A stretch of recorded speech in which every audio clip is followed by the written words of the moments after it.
All right, you've had a great meal.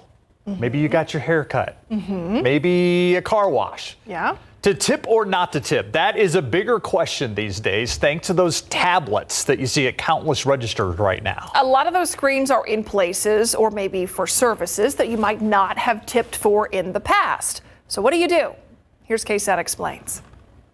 You're in line to order, you go to pay, and there it is, the tip option. A little screen applying some big-time pressure.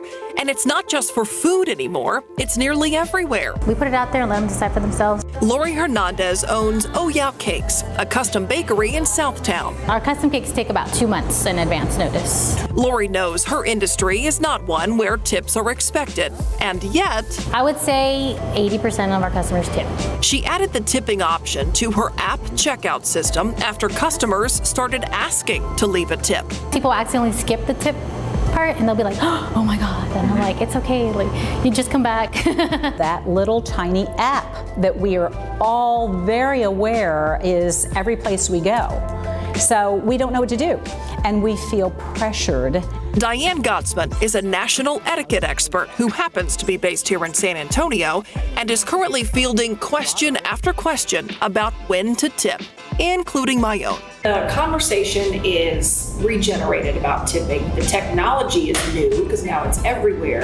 So is there a standard yet on how to handle that? Yes. So the standard is as it has always been. The standard is going to be 15 to 20%. That's a standard. But, and this is the reason for the confusion and yes, sometimes the frustration when it comes to tipping. There are some opportunities that we don't need to tip, but we're often asked if we want to tip. Let's say you go to a frozen yogurt shop. You fill your cup, you add the toppings, you go to pay, and then you're given tip options on that little screen. Or you go to a restaurant where everyone knows you should tip for service, but you buy a t-shirt at the checkout and still get the tip options. In those examples, so that's not really tip worthy. That is just an exchange of a product. It's just like you're going to one of the department stores, you're buying a piece of clothing and you're out. Tipping comes down to one word for Gottsman: discretionary. She says to think about the service provided to you. Is it a black cup of coffee or a latte made to your liking? Or maybe your order wasn't complicated, but the service was great. We get to choose. We get to decide who gets a tip and who doesn't. A tip jar is the same thing as a tip app, and there was no obligation with this tip jar. so why then does tipping seem more confusing now, more high stakes? Well, these apps added a little psychology to the mix. Now we have options. Now we think someone is watching us behind us. We know the person in front of us potentially is watching us and is certainly going to know what we left when we walk away.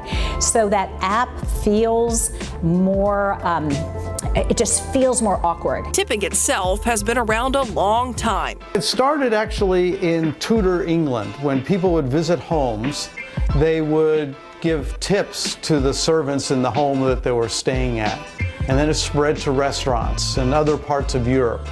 And then it got imported to the United States. While thought of as a very American thing to do today, tipping wasn't always widely accepted in the U.S. There was once an anti-tipping movement.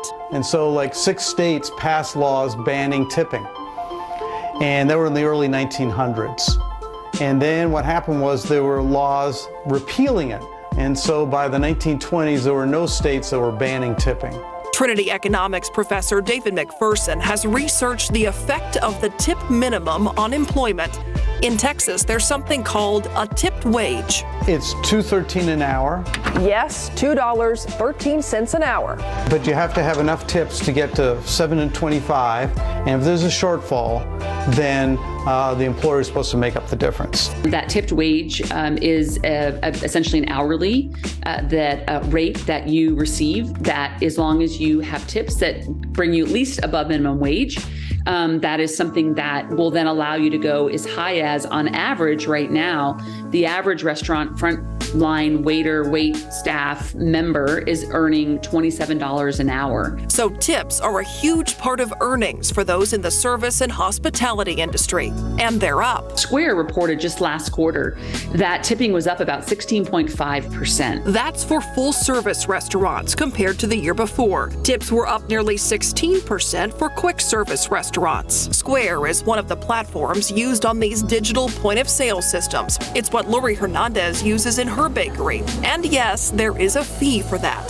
That fee is a percentage of every transaction, and it's based on the total, including the tip. So the higher the tip, the higher the total, and the higher the fee businesses pay for this digital service. That little app does have some value because many people don't carry cash. And without that piece of technology, we couldn't use our credit card. For Lori, it's not just more money in the bank, it's more money to offset rising costs that we're all feeling. COVID's kind of died down, but inflation is really killing us. The basic business model is rent is up 20%, food cost is up double digit, and labor is up double digit. On a very narrow margin business, that's tough. What's also up in some cases is the percentages in these tip options. I was just at a coffee shop where they had to start it at 20, and then they have 25 and 30 as your options. Technology is making tipping easier when you don't have cash, but in some cases, it's helping generate bigger tips too. And it clearly matters.